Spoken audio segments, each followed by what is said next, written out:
G'day guys, welcome back. So for this video we're going to go over the rear end setup in the ute. So what we're going to do is we're going to chop out all these wheel wells and put a wheel tub kit in and tub it to the rail and narrow up a ball Warner diff and do some coilovers and whatnot. So first up, what we're going to do is cut out these wheel wells. It's all pretty beat up in here, just to get the wheels and tyres right up and under so we don't slap the quarters up when we blow tyres. So this video has been recorded over about 3 or 4 months, just due to COVID and the nature of the job. It's quite a labour intensive job and a one-man show. So what we have here is a Showtime Customs 3mm wheel tub kit. It's their burnout kit, so it includes slapper panels for under the tray, and it's quite a good kit. I was pretty happy to work with it, but 3mm does pose a few problems. It's a little bit harder to work with, but let's go and get it installed.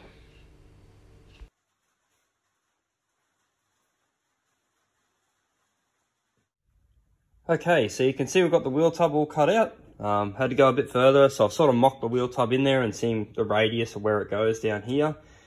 Quite a bit of material to come out. This is actually to the rail, so wheel tub goes in here, and it's got this little infill panel that comes in through here, so don't stress about the gap.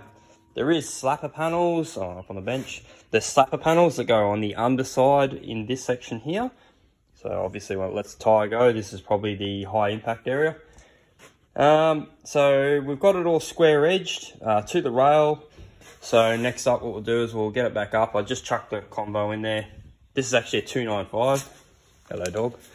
This is a 295/50 15, so it's quite a big tyre, and we've got, I can fit my fingers under there, so I'm going to say we've probably got 15mm clearance or so. I've got fat fingers, and we're hard up against the rail here. So the 295 is probably a little too big, so what we'll do is we'll set it up with the 295, but to get a bit of clearance we'll go the 275. So anyway, so we'll keep going. I'll get it up there and I'll start sticking this wheel tub in. Okay, so got one all up in there. Now we just got to mirror the job on this side. So as you can see, we haven't cut the rail at all, just in case this one ever goes on the street. Anyway, so basically she's all in there. A lot of these parts are just stitched in, don't worry, a little bit ugly. It's all good. So there's a couple of high impact areas, being a burnout car. So pretty much this here has been fully welded. And this back panel here is all stitched, but there's more weld, excuse me, underneath. So it's got slapper pads under here. They're all welded and stitched. Well, they're all stitched, should I say, but welded on the, there's an edge between here that joins the slapper plate. Here. So right there, that edge there is fully welded, because basically when the tyre flaps, it's going that direction. So that's our high impact area. So pretty much here and here are our high impact areas. So a bit of a grind up and some Sikaflex, and we're right to call this done. So we'll still deciding what I'm going to do with the tray area, if I'm just going to bed line it or what.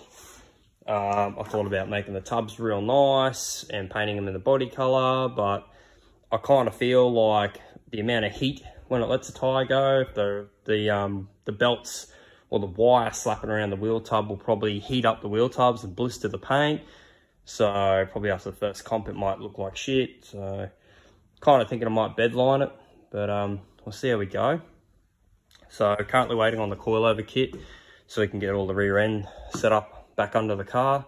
So obviously when you move all this shit in, when you narrow the diff and all that, you need to put coilovers on it. You can actually do it on the utes, but because they run the shocks through here, not like through the wheel tub like a sedan would.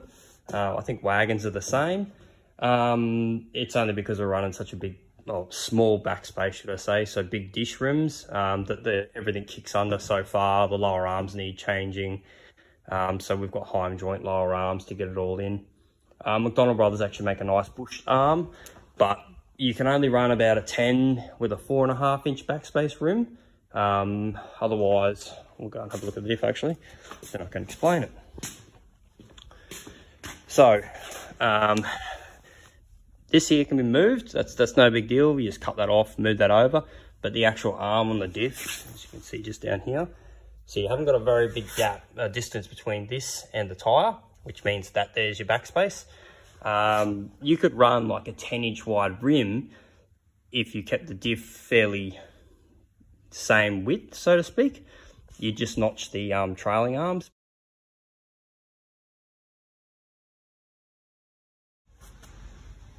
Okay, so we're going to prep this rear end up ready to go. We need to take these brackets off, so we're moving our lower arms in.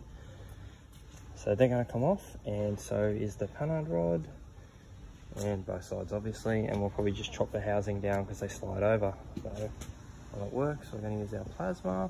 It's going to make this job a hell of a lot easier. Alright, so I'll get them torched off and we'll come back. Okay, so about 2 hours work with the plasma and then grinding it up, and this is what we've got. So we've removed all the lower control arms and the panhard rod, and to make way for the new setup.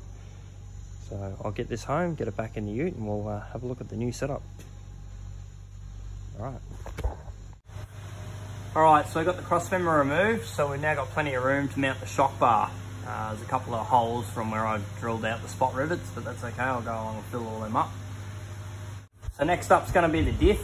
So we'll get the diff in the car, mocked up. We've got the lower arms there, and the tail shaft will give us a few points of reference. And then we'll start looking at squaring it up and mount the lower arms too. So I went a little ahead here and mounted all the coilover bracketry, lower mounts and the panhard rod. Totally forgot to film it, but anyway. Okay, so we've got our components back from welding. So what we'll do now is we'll sort of mock it all up in the ute and tack the shock bar back in.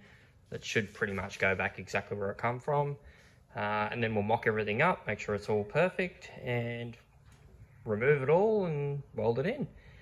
So the shock bar's got to be welded in to the car, obviously. So everything's been TIG welded. So as you can see, everything looks fantastic. So we've added this strengthening bar between the two coilover brackets, as well as this mount here that ties into the housing. And of course the diff width. So we've got a width on this car of 1277 millimeters. So it's a fairly narrow diff. Need to weld in these, so I'll probably just do these with a MIG. And what's the other thing? Oh, and of course the shock mount, which goes in here for the shock bar. So we'll get all them tacked in and get all mocked back in, and we'll see how it looks. Okay, so here she is all fitted up. Turned out pretty mint. I've actually got the suspension sitting down a lot lower than it should ride. The coilovers are down an extra hole. Just wanted to check for clearance and make sure we had plenty of movement and travel everywhere. So yeah, if needed, the car can sit this low, but I don't really want it to be this low. Anyway, so it's all fitted up. Everything checks out okay. So what we'll do now is drop it all out and we'll weld the shock bar, shock bar up the front there on both sides, just into the body, and the panhard rod mount here. So there is a cross member to go in here where I've removed the factory one. So for that, we're just going to use a bit of 50-50 by 2mm. So just fold, just runs along like that sort of thing. Oh, hang on.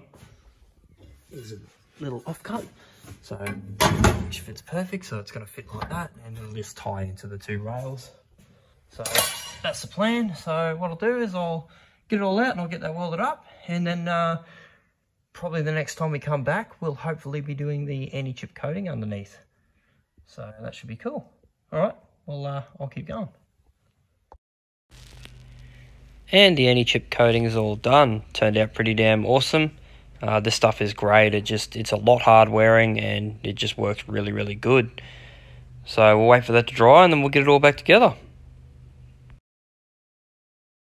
Okay, so all the anti-chip coating is dried and I've reassembled, and it looks pretty damn awesome, as you can see. So I'm extremely happy with the end result. So it all needs lining up, but everything fits and clears. So you'll notice this car here actually runs drum brakes. So that's because the rims have so much dish. You can't generally fit this size rim and tyre on these without swapping drum brakes. So otherwise, well, I'll show you why. See up here, that's the rail. So right there's the rail, and you've got about, visually looks odd, but it's about 20mm clearance between the bleeder nipple. If you were to run disc brakes, the disc brakes would be back here. So you lose another 30mm or so. But just to get this size wheel and tyre combination under it, or more specifically this wheel combination under it, you need to swap the drum brakes. Not really a problem on this car because it is a burnout car. It doesn't really need brakes, but it's got brakes on it, so if we do power cruise style events, we can drive on the track. Anyway, so we're going to wrap this video up here. Overall, I'm extremely happy with how it's all turned out. So what I'll do is I'll put it back on the wheels, and for the next video we'll go through the tray area. I've got a little bit of cleanup to do in there, and we're going to probably use the same anti-chip coating on that, and we'll keep going. So I hope we'll have this thing on the pad not too long away.